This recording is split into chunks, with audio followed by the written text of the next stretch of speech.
Welcome year 6. Ready to totally level up your writing skills today? Let's dive into this grammar breakdown. Okay, let's look at this. Here's the complete visual roadmap we're unpacking together. It's like a grammar cheat sheet. We're mastering bullet points, punctuating direct speech, and supercharging reporting clauses. Boom! 3 steps to better assignments. First up, bullet points. These little guys lay out key info clearly, especially for nonfiction like science reports. Why use them? Well, they space things out. It makes it super easy for readers to scan quickly. So how do you start a list? Just use a clear subheading or a full main clause. Easy, right? But wait, if you go with a main clause, it absolutely needs to end with a colon. Don't forget. Like this, there are many impressive bridges in France. See that colon right at the end? Crucial step. So, the golden rule here? Consistency. Once you pick a punctuation style for your list, you gotta stick to it. Full sentences, they need capitals and full stops. Short phrases, they don't always need that end punctuation. Now, if your bullet points are clauses, meaning parts of a sentence, separate them neatly using semicolons. Okay, shifting gears to direct speech. You've got 3 main setups: speech second, speech first, or speech interrupted.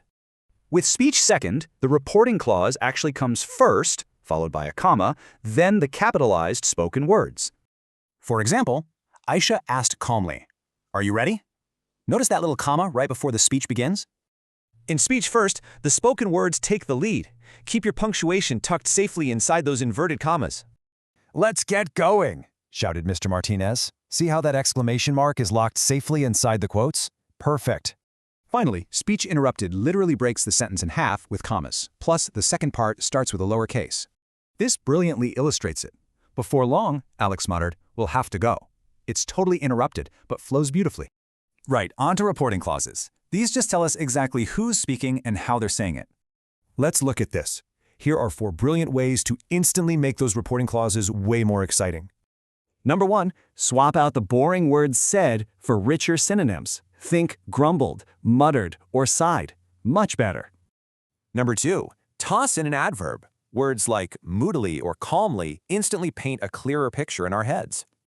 Third trick, use non-finite ing clauses. This shows actions happening at the exact same time, like wildly shrugging. Lastly, adverbial clauses give you that juicy layer of extra detail, such as he stood back up. So which of these tools will you use to completely transform your next assignment? Go on, impress your teacher.